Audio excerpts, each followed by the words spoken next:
Nós vamos comentar a Lei 12.403, que entrou em vigor no dia 5 de julho de 2011. Recentemente completou 2 anos de idade. E essa lei trata de um dos 2 temas mais dramaticamente importantes do processo penal: a prova e a prisão.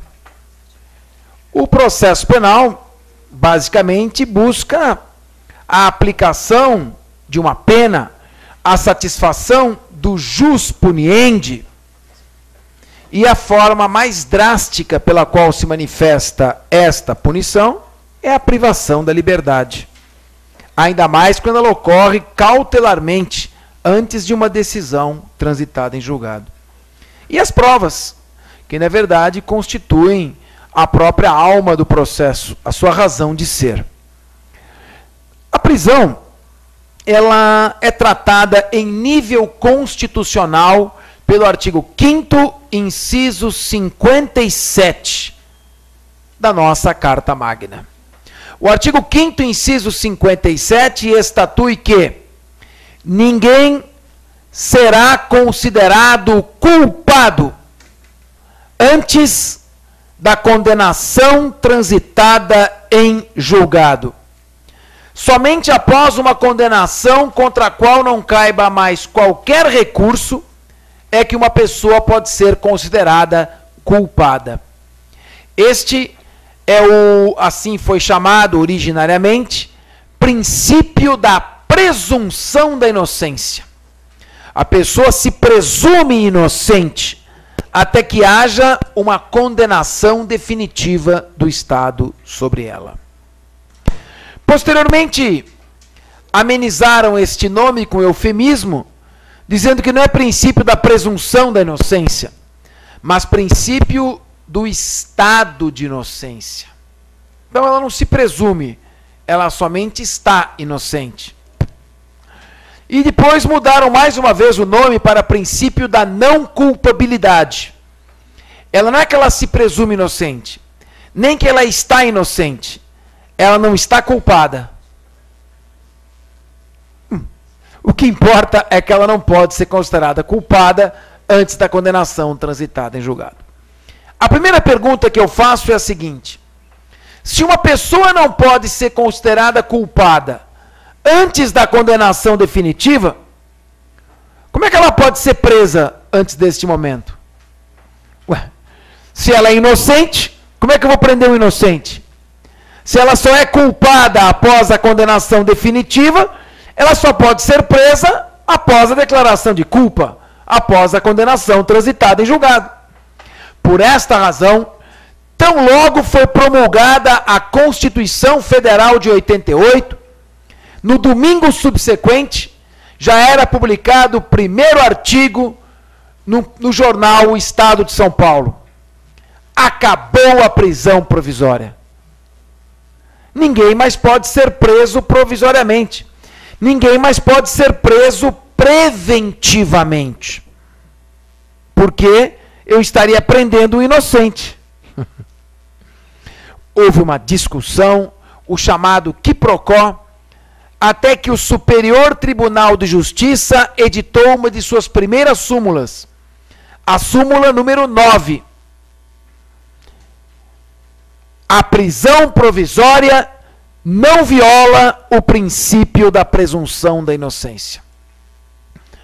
A prisão provisória não colide com o princípio do estado de inocência.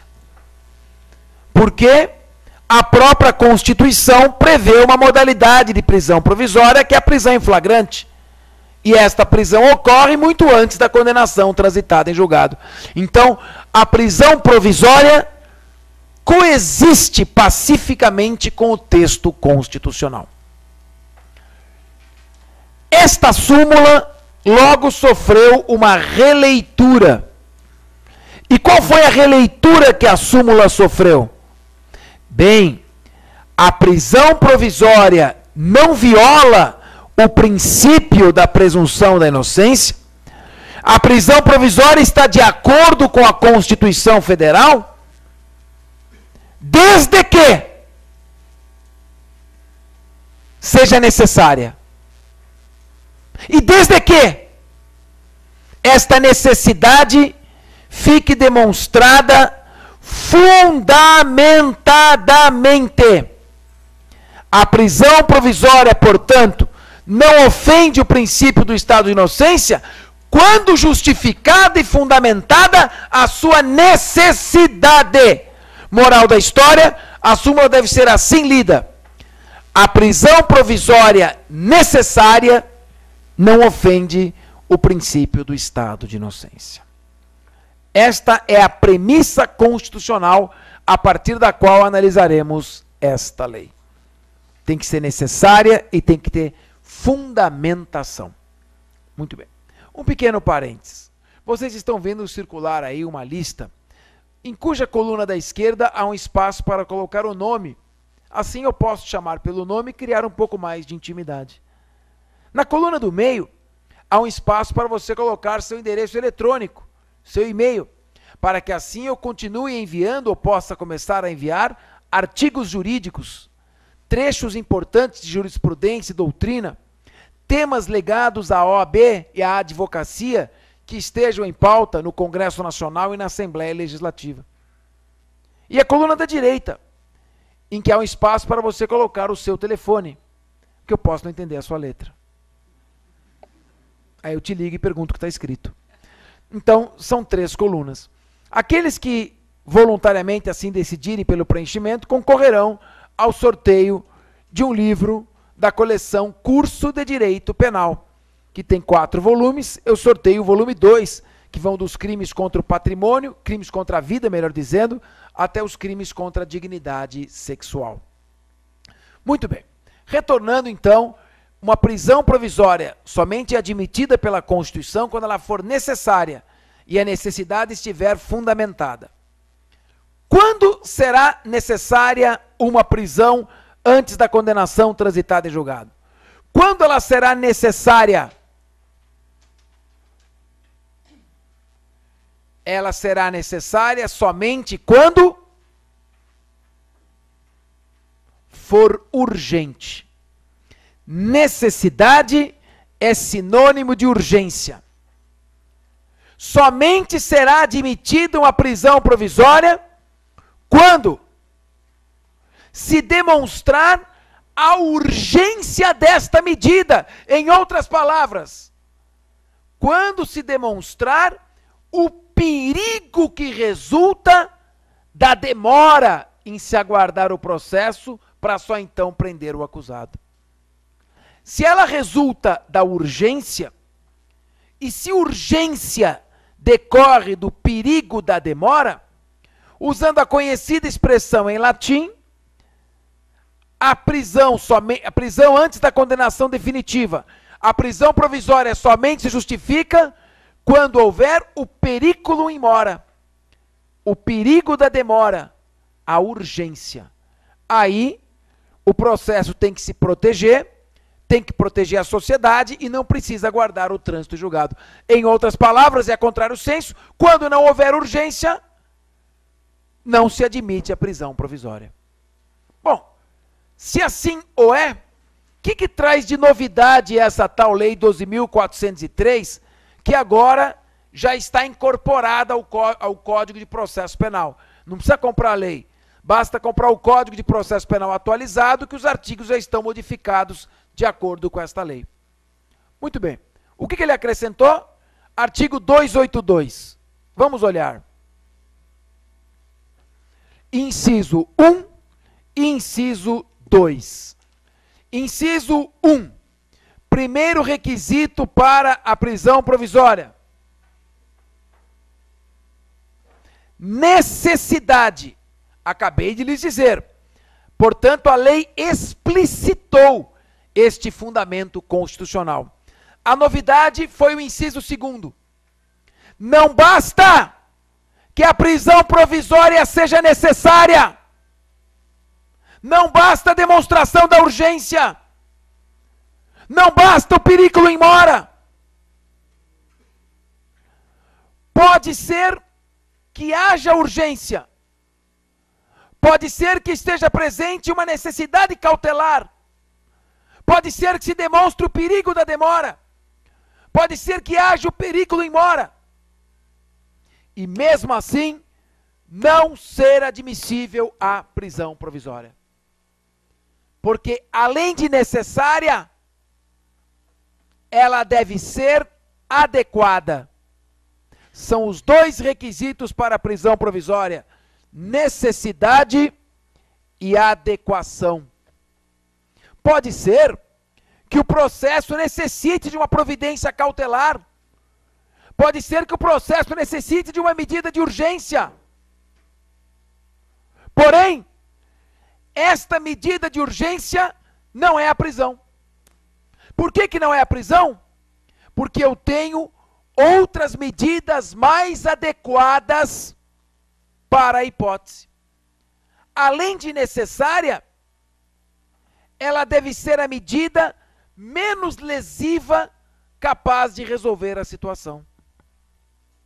Se houver urgência, mas a questão puder ser solucionada por uma alternativa menos drástica, o juiz é obrigado a optar por esta alternativa. Ele só pode decretar a prisão provisória, portanto, quando ele justificar a urgência e, além da urgência, demonstrar que é a única medida capaz de resguardar o processo. Ele deve, portanto, preservar a prisão como a última ratio, o último recurso, a última alternativa. Ele tem que fundamentar a prisão dizendo que nenhuma das alternativas previstas em lei seria capaz de resolver aquela questão. Daí porque necessidade e adequação são os dois requisitos para a prisão provisória. Necessidade e adequação são os dois pilares que sustentam qual princípio constitucional? Proporcionalidade. A proporcionalidade é que rege a prisão provisória dentro do nosso sistema, de maneira que ela tem que ser necessária e também adequada. Tudo bem até aqui? Prova de que ela tem que ser a menos lesiva se encontra no parágrafo 4º. Vejam o que está escrito. No caso de descumprimento de qualquer das obrigações impostas, o juiz poderá trocar medida por outra, acrescentar mais uma ou, que é o que interessa para a nossa exposição nesse momento, em último caso, decretar a prisão preventiva. É isto que nos interessa. Isto explicita o requisito da adequação. A prisão só pode ser imposta quando for a medida menos lesiva. Ela só pode ser imposta quando não houver nenhuma outra alternativa. O requisito da adequação se liga diretamente a esta expressão. Só pode ser imposta em último caso. E o parágrafo 6º também completa o requisito da adequação. A prisão preventiva será determinada quando não for cabível a sua substituição por medida alternativa. Por conseguinte, é a última ratio. O juiz tem que olhar todas as alternativas para só então optar pela decretação da prisão preventiva. Muito bem. Feitas estas observações preliminares, nós vamos agora analisar o tema prisão a partir de um caso hipotético. Um exemplo, um caso concreto hipotético. E em cima deste caso, nós vamos fazer todas as exposições relacionadas à lei. A mãe vai ao shopping center levando sua filhinha. Entretida com aquele templo de consumo do mundo capitalista, ela começa a fitar objetos de seu desejo nas vitrines das várias lojas daquele shopping. Se distrai e faz com que a criança desprenda-se da mão de sua mãe e comece a circular sozinha pelo shopping. Atrevida, a criança, com muita curiosidade, invade o toalete masculino. Atrás dela entra um maníaco. Ele fecha a porta e, observando que não há mais ninguém além dele e da criança, começa a contemplar lascivamente a menor e, usando de meios próprios, satisfaz a própria concupiscência até a consumação final. Fui claro ou necessito ser mais explícito no que ocorreu? Entenderam? Muito bem. Então, ele se masturba diante da criança. Os seguranças do shopping entram no toalete e, surpreendendo o crime que acaba de ser cometido, prendem em flagrante o agressor. Ele é levado à presença do delegado de polícia. O delegado de polícia, então, analisando a situação de flagrância, dá a voz de prisão em flagrante. Determina a lavratura do auto de prisão em flagrante, que deverá estar concluído em 24 horas, prazo após o qual ele entregará um documento ao preso chamado nota de culpa, no qual ele informa os motivos da prisão e quais são as testemunhas que o acusam. E enviará o auto de prisão em flagrante para o juiz. Correto? Muito bem. Chega então o advogado daquele preso. Eu costumo dizer, meu querido Wagner, quando um advogado atua, ele não defende apenas a pessoa que está sendo acusada. Quando um advogado atua, ele defende um princípio. O princípio de que nenhum de nós poderá ser privado de sua liberdade, aviltado em sua honra ou amesquinhado em seu patrimônio, sem estrita obediência aos princípios derivados do Estado Democrático de Direito. Sem a presença do advogado, o Estado se transformaria num leviatã acusatório, no qual a tese da acusação não encontraria antítese da defesa, inviabilizando a síntese de um pronunciamento jurisdicional equilibrado, sereno, racional, ponderado, equidistante e justo. Por isso, sem advogado não se faz justiça. Por mais que nós venhamos a odiar o crime, não podemos querer fazer justiça mediante atalhos, porque estes atalhos favorecem o fortalecimento de um Estado autoritário, que mais cedo ou mais tarde se voltará contra nós mesmos. Então o advogado chega até ao distrito policial. Doutor, o que está acontecendo? Eu quero me entrevistar com o meu cliente. Ele está sendo preso em flagrante. Pois não, qual o crime? Artigo 218, letra A do Código Penal. Satisfazer a própria lascívia na presença de criança ou adolescente. Muito bem. O advogado, então, sabiamente diz: doutor, o senhor não pode prender em flagrante o meu cliente. A prisão em flagrante é necessária diante da urgência, mas ela não é adequada. Por que ela não é adequada? Artigo 322 do Código de Processo Penal. Na tela.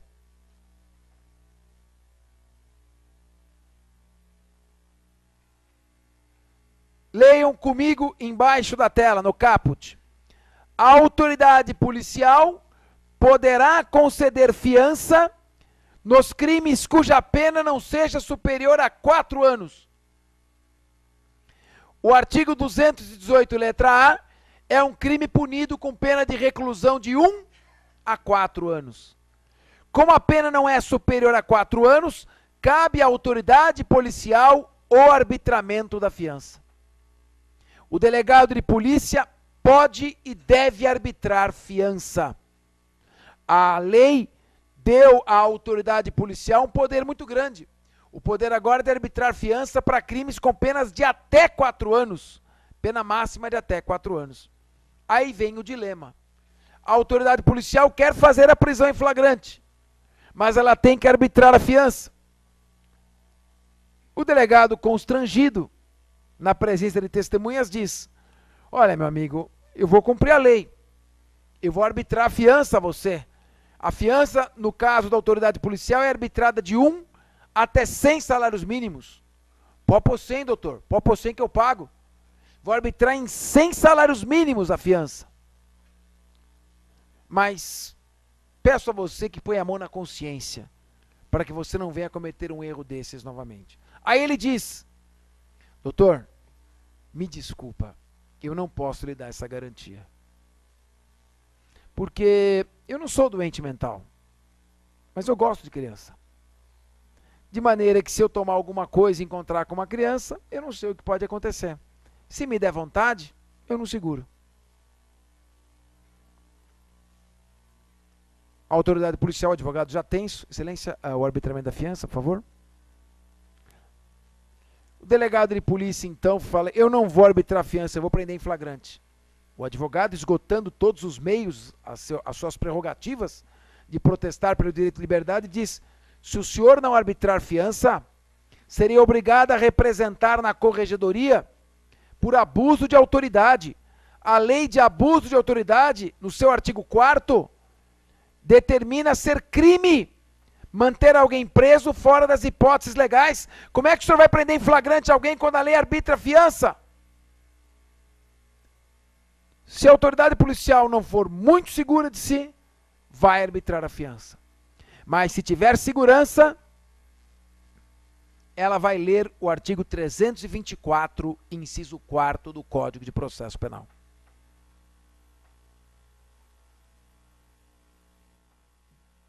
Não será concedida fiança, inciso 4º, quando presentes os motivos que autorizam a decretação da prisão preventiva. Se estiver presente um dos motivos que autorizam a decretação da prisão preventiva, não será arbitrada a fiança. E está presente algum dos motivos que autorizam a prisão preventiva?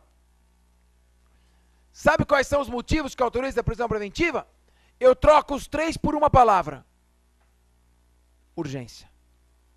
Se estiver demonstrada a urgência, está presente o motivo para a decretação da prisão preventiva. Eu pergunto: há urgência? Por que que há urgência? Eu não quero falar sozinho. Por que que há urgência? Há urgência porque ele mesmo disse que solto poderá voltar a praticar o crime. Então está presente um dos motivos que indica urgência. Um dos motivos que autoriza a prisão preventiva. A autoridade policial, então, não arbitrará a fiança. E volte para o artigo 322. Não arbitra a fiança, fundamentando que é urgente, que está presente um dos motivos da prisão preventiva, 324, inciso 4º, e diz, olha o parágrafo único do 322. O senhor que peça ao juiz daqui a 48 horas, ele que analise, eu não vou arbitrar, eu não vou soltar, não vou arbitrar fiança, eu vou prender. Então, nos demais casos, quer dizer, quando não for arbitrada a fiança, ela será requerida ao juiz em 48 horas. Pede para o juiz. Muito bem. Ele lavra o auto de prisão em flagrante, portanto, e se recusa ao arbitramento da fiança. Lavrado o auto de prisão em flagrante, o que acontece?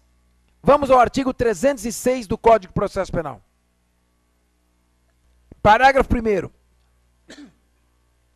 Em até 24 horas após a realização da prisão,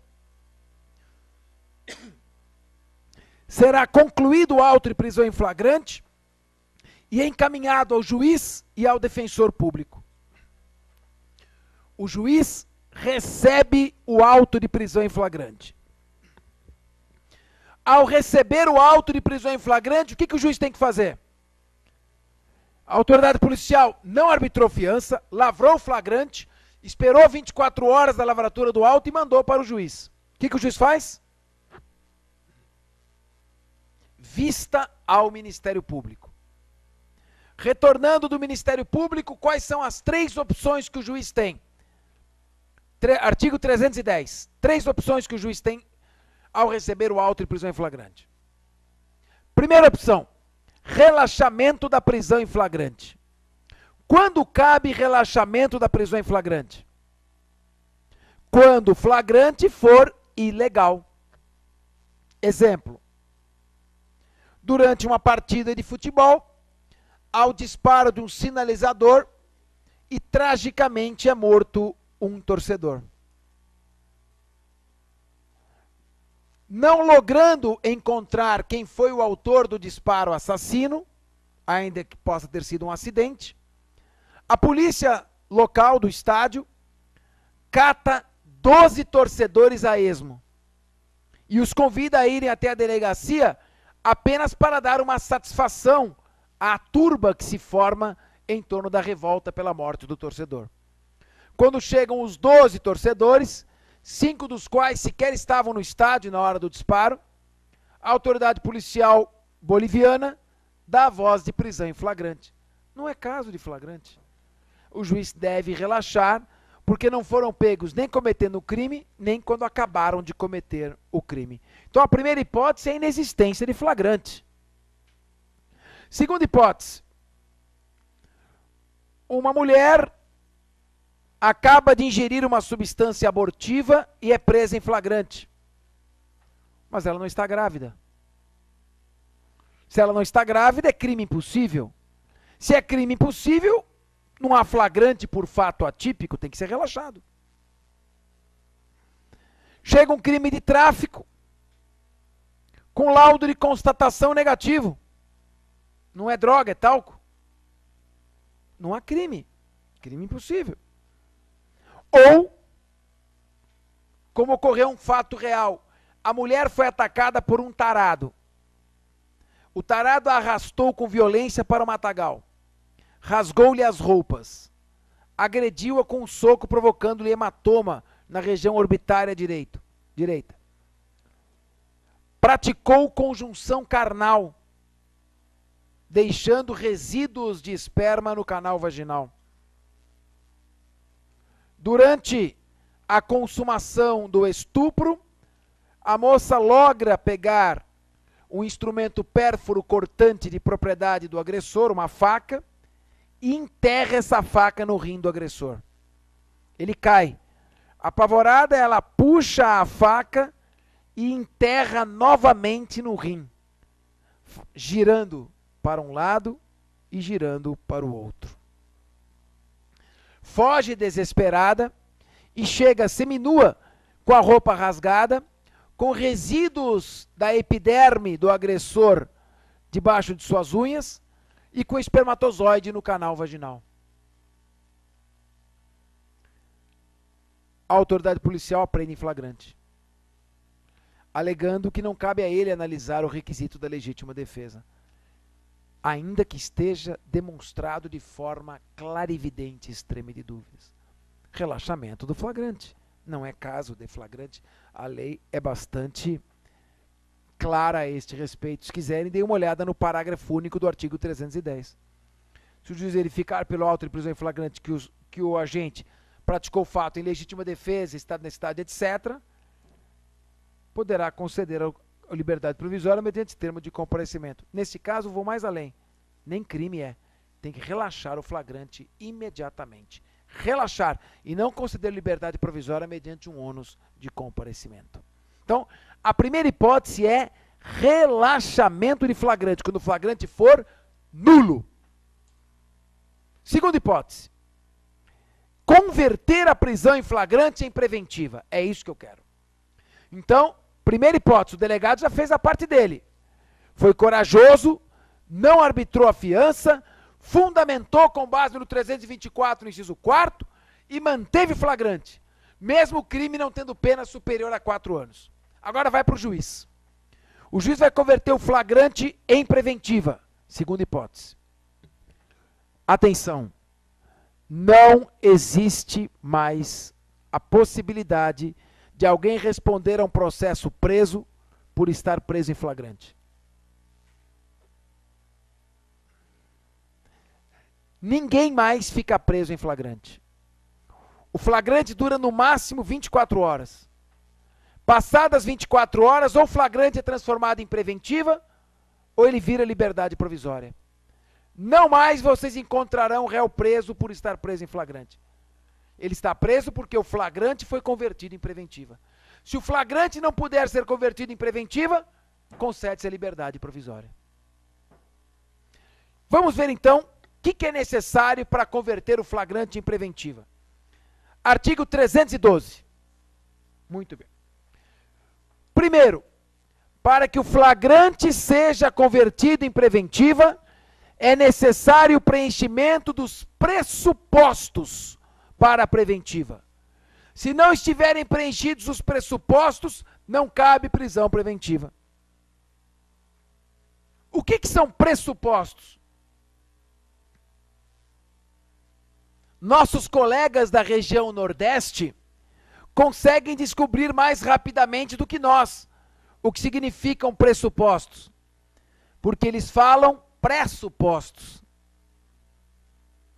Os pressupostos nada mais são do que pré-supostos, requisitos que antecedem a análise do mérito. Antes do juiz analisar se cabe conversão do flagrante em preventiva, antes do juiz analisar o mérito, ele tem que ver os pressupostos. Quais são os pressupostos para que ele possa analisar o mérito? Prova do crime. Finalzinho do 312, parte final. Prova da existência do crime. E, pelo menos, indício suficiente de autoria. Tem que ter a prova do crime e, pelo menos, a probabilidade de que o preso seja o seu autor. Não precisa prova plena, basta a probabilidade. Se não houver prova do crime, se não houver probabilidade, nem se analisa a preventiva. Nem há possibilidade da conversão. Muito bem, eu pergunto a vocês, no caso do tarado preso em flagrante, existe prova da existência do crime e pelo menos indícios de que ele seja o autor? Então os pressupostos estão preenchidos. Vamos agora ao mérito. Qual é o mérito da prisão preventiva? Qual o mérito para converter o flagrante em preventiva? Volta para o 282. Qual é o mérito? Olha o inciso 1. O mérito da prisão preventiva nada mais é do que a necessidade. Necessidade nada mais é do que urgência. Quando está presente a urgência? Volta para o 312. Ele vai explicitar para a gente quando que há necessidade, quando que há urgência. Quais são os motivos que autorizam a conversão do flagrante em preventiva ou a decretação da preventiva para um réu solto? Primeiro, garantia da ordem pública. O que é a ordem pública? Esqueçam o clamor popular. Clamor popular é sinônimo de histeria coletiva. Quantos linchamentos já não foram feitos sob o clamor popular? Quem se lembra da escolinha de base destruída no bairro da Aclimação sob o clamor popular? Achava-se que lá tinha abusos de crianças. E não tinha. Garantia da ordem pública não é clamor popular. Garantia da ordem pública é evitar que, solto, o sujeito continue a praticar crime. Aí tem urgência, aí tem necessidade. Se houver indícios de que, solto, ele venha a praticar crime. Pegue, por exemplo, o famoso caso do maníaco do parque. Ele seduzia moças no Parque do Ibirapuera e as levava até o Parque Ecológico do Tietê, onde as estuprava e as matava por esganadura. Como é que eu vou esperar o processo terminar para só então prendê-lo? Como é que eu posso aguardar a demora natural do processo para só então privá-lo de sua liberdade? Eu preciso proteger a ordem pública, a paz social, a tranquilidade, a segurança, o direito à vida das pessoas. Isto é garantia da ordem pública. Este marginal, permitam-me, desculpe chamá-lo assim, era de tamanha periculosidade que num dos júris, um deles era por tentativa de homicídio, um júri em que a vítima sobreviveu, ela relatava como é que descobriu que seria morta e conseguiu fugir antecipadamente. Quando eles estavam se encaminhando para o centro do Parque Ecológico Tietê, já ao entardecer, ela confidenciou a ele: ai, Chico, eu tô com medo, tá escurecendo, tô ficando com medo. E ele se traiu respondendo: se você está com medo, imagine eu que vou voltar sozinho. Foi aí que ela se deu conta e fugiu. Muito bem.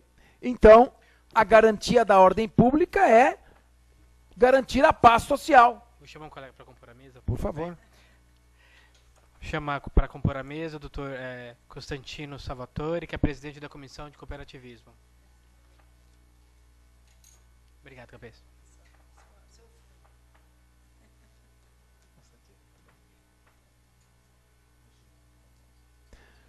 Segundo motivo que autoriza a conversão do flagrante em preventiva ou a decretação da preventiva para quem está solto. Satisfeitos aqueles dois pressupostos, nós estamos nos motivos. Garantia da ordem pública ou garantia da instrução criminal. Imagina que o sujeito está ameaçando testemunhas, está destruindo provas, está alterando o local do crime, está subornando testemunhas. Como é que eu posso deixá-lo solto enquanto o processo caminha? Ele vai impedir que o processo atinja um dos seus fins, que é a apuração da verdade. Então, para garantir as provas, para garantir a instrução criminal, decreta-se a prisão. O que eu tenho aí? Urgência. O que eu tenho aí? Necessidade. Terceiro motivo que demonstra urgência, necessidade, que autoriza a prisão preventiva. Garantir a aplicação da lei penal. O sujeito não tem nenhum imóvel no local do crime. Nada o radica ao distrito da culpa. Não tem ocupação lícita. Já comprou a passagem de avião para fora do país ou de ônibus para fora do estado? Há indícios de que solto frustrará a aplicação da lei penal. Portanto, pega agora, ou o processo será ineficiente. São um desses três motivos demonstra urgência, necessidade, perigo in mora.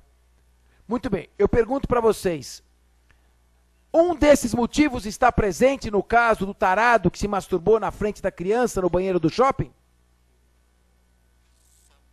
Qual dos motivos? Garantia da ordem pública, proteger a sociedade. Então, o que o juiz fala? Ótimo. Os pressupostos estão preenchidos. A necessidade está demonstrada por um dos motivos da prisão preventiva. 312. O juiz já pode decretar? Ainda não.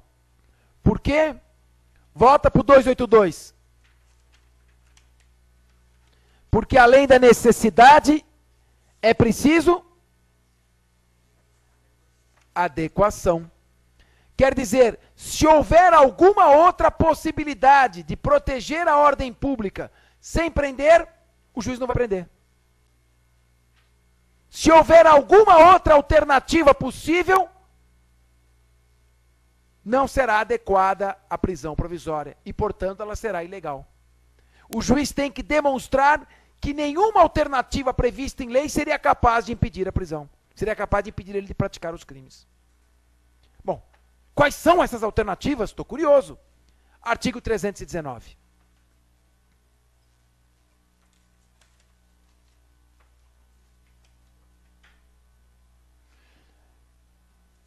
Nós temos aqui 9 incisos. Muito bem. Só aparecem 5. Aí, bota a outra página, pula o 320. Pronto. Não, isso, volta, tá aí. 9 incisos. Eu vou um a um e vocês agora, como juízas e como juízes, vão analisar se cabe uma dessas medidas como eficiente e adequada para substituir a prisão do nosso maníaco. Primeiro, bom, em vez de decretar a prisão, apesar de ser necessária e urgente, talvez fosse mais adequado obrigá-lo a vir uma vez por semana no fórum, assinar uns papel e justificar o que está fazendo. Isso é suficiente? Acho que não. Segundo, vou proibi-lo de frequentar determinados lugares. Pronto, foi num shopping, está proibido de frequentar shopping. Inadequado, insuficiente. Terceiro, está proibido de manter contato com a vítima e com as famílias e com os familiares dela. Suficiente? E as outras vítimas? Impossível. Isso aí para violência doméstica, em alguns casos restritos. Não para um crime como esse. Bom, mas o juiz tem que estar fundamentando. Outro, vou proibi-lo de sair da cidade de São Paulo sem avisar o juízo. Dá para fazer um bocado de estrago aqui dentro, né? Não precisa sair daqui. Então não dá. Outro, recolhimento domiciliar noturno. Nos dias de folga e a partir das 6 horas da tarde vai se recolher. O que vocês acham? Pô, foi durante o dia que aconteceu o crime? E depois esse recolhimento domiciliar noturno é a coisa mais difícil de fiscalizar.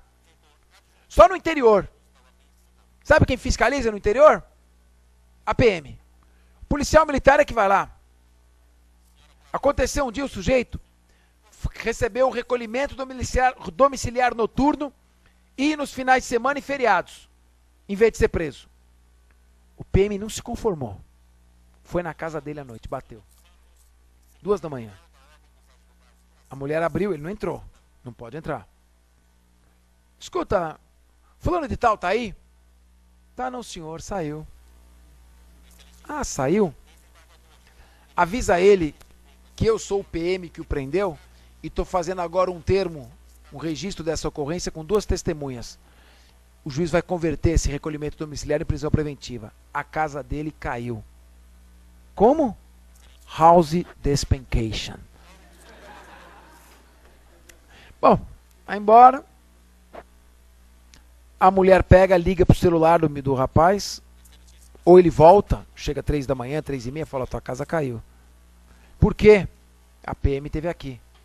Ele vai correndo pro pronto-socorro. Chama o médico de plantão. O médico mal-humorado, o que é, vagabundo? Não, doutor, comi uns breguetes estranhos, umas linguiças, umas dobradinhas aí, tá subindo e descendo. Eu não tô passando bem, o senhor pode me examinar? Você não tem nada, malandro? Mas examina, doutor, é subjetivo isso aqui. Aí o médico analisa, você não tem nada. O senhor pode dar um atestado para eu justificar no emprego? Tá aqui o atestado. Chega lá perante o juiz. Escuta, o policial militar esteve na sua casa com 2 testemunhas que depuseram aqui. O senhor não se encontrava. O que o senhor tem a dizer? Estava no hospital. E como é que ninguém na sua casa sabia que estava no hospital? É que eu não quis preocupar. Então sempre haverá uma desculpa. É difícil fiscalizar isso. Recolhimento domiciliar? Difícil. O que mais? Qual outra alternativa que tem?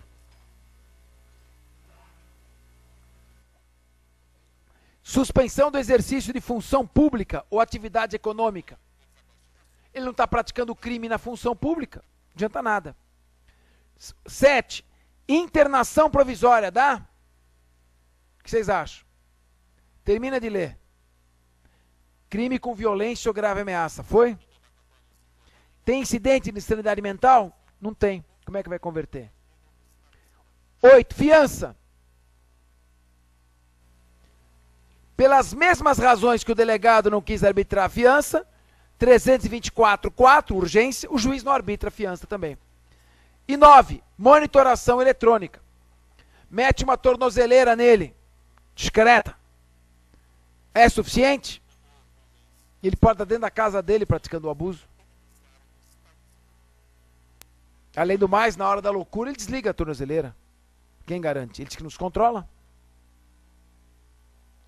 Muito bem. Nenhuma destas medidas é suficiente. O que o juiz faz? verificou que os pressupostos estão preenchidos, prova do crime e indícios de autoria. Que os motivos estão preenchidos, garantia da ordem pública, portanto, necessidade. Que nenhuma outra alternativa seria suficiente, portanto, adequação. Decreta preventiva? Falta só um requisito. Tem que haver a possibilidade jurídica da medida. Artigo 313.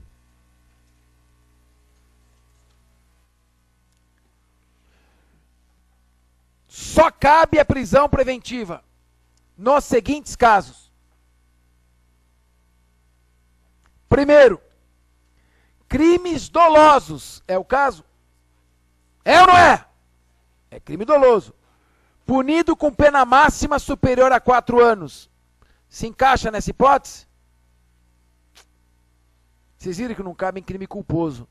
Por isso que tudo quanto é atropelamento, acidente, bárbaro, estão colocando como dolo eventual. Que a lei deixa descoberta a hipótese, o operador usa a criatividade contra a legem. Então, não é crime doloso com pena máxima superior a 4 anos. Vamos para o segundo. Reincidente em crime doloso. Não é o caso dele. Terceiro, violência doméstica. Não foi. Quarto, a dúvida quanto à identidade civil. Nenhuma das hipóteses está presente. A prisão preventiva que resistiu a tudo, não resiste ao 313. Aí é concedida a liberdade provisória. Com ou sem fiança. Tá claro? É o que a lei diz. Nós temos uma posição diversa. Posição polêmica. O que mais eu amo no direito, e eu só descobri isso depois de quase 30 anos no direito, é que ele não tem dono. As ideias estão aí, abertas para serem colocadas. Entendemos que existem 3 modalidades de prisão preventiva. Primeira modalidade de prisão preventiva. A prisão preventiva originária ou genuína. A prisão preventiva originária ou genuína é aquela que tem tudo isso que eu falei. Mas ela se aplica ao réu que está solto. Ele está solto e passa a ficar preso. Ele estava solto e agora é preso. O status quo dele mudou. De solto para preso. O juiz não converteu um flagrante em preventiva. Ele decretou a preventiva de alguém que estava solto. Para decretar a preventiva de alguém que está solto, tem que ter pressuposto, tem que ter um dos motivos, que é a necessidade, tem que ter adequação, nenhuma outra medida é cabível, e tem que ser uma das hipóteses do 313. Por quê? Porque ele está solto. Se o crime pelo qual ele responde, a pena máxima é 4 anos, ou ele vai cumprir em regime aberto, ou vai ter uma pena de prestação, uma pena restritiva de direitos, de maneira que não justifica prendê-lo depois, antes, se eu não posso prendê-lo depois. Esse foi o intuito do legislador. Segunda modalidade de prisão preventiva. Prisão preventiva convertida, transformada ou convolada. O que é prisão preventiva convertida? É aquela que ele está preso em flagrante e o juiz vai converter em flagrante. Nesta, a nosso ver, são necessários os pressupostos, um dos motivos que é a necessidade, a adequação só pode ser imposta em último caso, mas não se exigem estas hipóteses. Por quê? Bota no 310, inciso 2. Na prisão preventiva convertida, que é o inciso 2, a lei só se refere ao artigo 312. Ela não se refere ao 313. Portanto, cabe sim a conversão do flagrante em preventiva, ainda que fora das hipóteses do 313. Pode voltar ao 313. E última modalidade de prisão preventiva. A prisão preventiva substitutiva. O que é a prisão preventiva substitutiva? O juiz não decreta a prisão preventiva. escolhe uma daquelas alternativas do 319. O que acontece? O réu descumpre. Irritado, o juiz põe mais uma. Ele descumpre. Irritado, ele põe a terceira. Ele descumpre. Irritado, ele põe as 9. Ele descumpre. Aí o juiz vai substituir por uma preventiva e não pode, porque a pena máxima não é superior a 4 anos. Pode, porque na prisão preventiva substitutiva não se exigem as hipóteses do artigo 313. Mas de onde você tirou isso? Põe no artigo 282, parágrafo 4º. No caso de descumprimento de qualquer das obrigações impostas, o juiz poderá substituir a medida, impor outra em cumulação ou, em último caso, decretar a prisão preventiva. Só se refere ao 312, não se refere ao 313 também. Portanto, só cabem essas hipóteses quando for prisão preventiva genuína ou originária. Última questão deste nosso encontro tão gostoso. Muito bem. Artigo 318.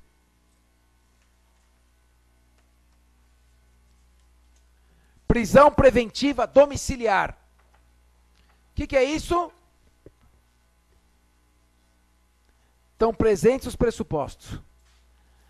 Ela é necessária, ela é adequada, ela é cabível. O juiz decreta a prisão preventiva, prende. Porém, o acusado tem mais de 80 anos. Não é mais de 70, é mais de 80. Ou ele tem uma doença grave, o que não seria suficiente. Mas além da doença grave, ele está extremamente debilitado pela doença grave. Ou então, ele é imprescindível para cuidar de uma criança menor de 6 anos, ou deficiente. Ou a mulher está grávida de 7 meses ou gravidez de risco. Nesse caso, o réu fica preso 24 horas por dia, sem sair, só que dentro da sua casa. Muito bem. Qual que é a diferença desta prisão domiciliar para o recolhimento domiciliar noturno?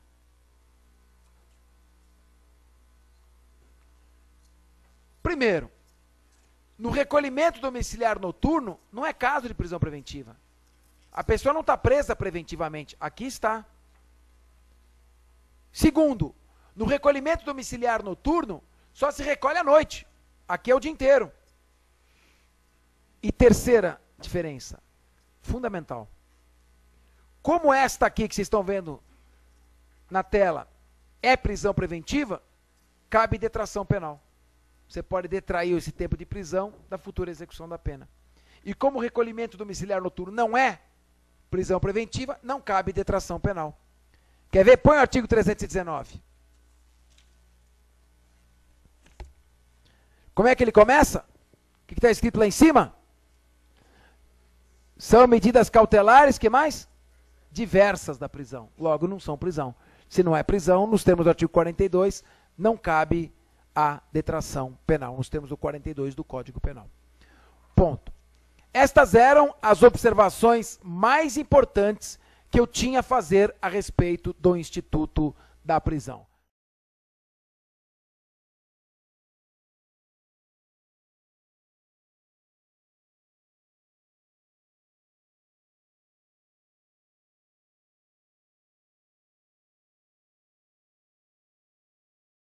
Nós vamos comentar a Lei 12.403, que entrou em vigor no dia 5 de julho de 2011. Recentemente completou 2 anos de idade. E essa lei trata de um dos 2 temas mais dramaticamente importantes do processo penal: a prova e a prisão. O processo penal, basicamente, busca a aplicação de uma pena, a satisfação do jus puniendi, e a forma mais drástica pela qual se manifesta esta punição é a privação da liberdade. ainda mais quando ela ocorre cautelarmente, antes de uma decisão transitada em julgado. E as provas, que na verdade constituem a própria alma do processo, a sua razão de ser. A prisão, ela é tratada em nível constitucional pelo artigo 5º, inciso 57 da nossa Carta Magna. O artigo 1 da inocência. A prisão provisória não colide com o princípio do estado de inocência. Porque a própria Constituição prevê uma modalidade de prisão provisória, que é a prisão em flagrante. E esta prisão ocorre muito antes da condenação transitada em julgado. Então, a prisão provisória coexiste pacificamente com o texto constitucional. Esta súmula logo sofreu uma releitura. E qual foi a releitura que a súmula sofreu? Bem, a prisão provisória não viola o princípio da presunção da inocência. A prisão provisória está de acordo com a Constituição Federal, desde que seja necessária. E desde que esta necessidade fique demonstrada fundamentadamente. A prisão provisória, portanto, não ofende o princípio do estado de inocência quando justificada e fundamentada a sua necessidade. Moral da história, a súmula deve ser assim lida: a prisão provisória necessária não ofende o princípio do estado de inocência. Esta é a premissa constitucional a partir da qual analisaremos esta lei. Tem que ser necessária e tem que ter fundamentação. Muito bem. Um pequeno parênteses. Vocês estão vendo circular aí uma lista em cuja coluna da esquerda há um espaço para colocar o nome.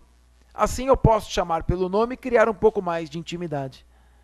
Na coluna do meio há um espaço para você colocar seu endereço eletrônico, seu e-mail, para que assim eu continue enviando ou possa começar a enviar artigos jurídicos, trechos importantes de jurisprudência e doutrina, temas ligados à OAB e à advocacia que estejam em pauta no Congresso Nacional e na Assembleia Legislativa.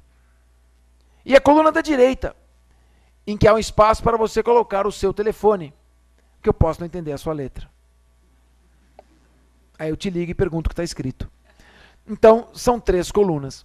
Aqueles que voluntariamente assim decidirem pelo preenchimento concorrerão ao sorteio de um livro da coleção Curso de Direito Penal. O 5º inciso 57 estatui que ninguém será considerado culpado antes da condenação transitada em julgado. Somente após uma condenação contra a qual não caiba mais qualquer recurso é que uma pessoa pode ser considerada culpada. Este é o, assim foi chamado originariamente, princípio da presunção da inocência. A pessoa se presume inocente até que haja uma condenação definitiva do Estado sobre ela. Posteriormente, amenizaram este nome com eufemismo, dizendo que não é princípio da presunção da inocência, mas princípio do estado de inocência. Então ela não se presume, ela somente está inocente. E depois mudaram mais uma vez o nome para princípio da não culpabilidade. Ela não é que ela se presume inocente, nem que ela está inocente. Ela não está culpada. O que importa é que ela não pode ser considerada culpada antes da condenação transitada em julgado. A primeira pergunta que eu faço é a seguinte: se uma pessoa não pode ser considerada culpada antes da condenação definitiva, como é que ela pode ser presa antes deste momento? Ué, se ela é inocente, como é que eu vou prender um inocente? Se ela só é culpada após a condenação definitiva, ela só pode ser presa após a declaração de culpa, após a condenação transitada em julgado. Por esta razão, tão logo foi promulgada a Constituição Federal de 88, no domingo subsequente, já era publicado o primeiro artigo no jornal O Estado de São Paulo. Acabou a prisão provisória. Ninguém mais pode ser preso provisoriamente. Ninguém mais pode ser preso preventivamente. Porque eu estaria prendendo o inocente. Houve uma discussão, o chamado quiprocó, até que o Superior Tribunal de Justiça editou uma de suas primeiras súmulas, a súmula número 9. A prisão provisória não viola o princípio da presunção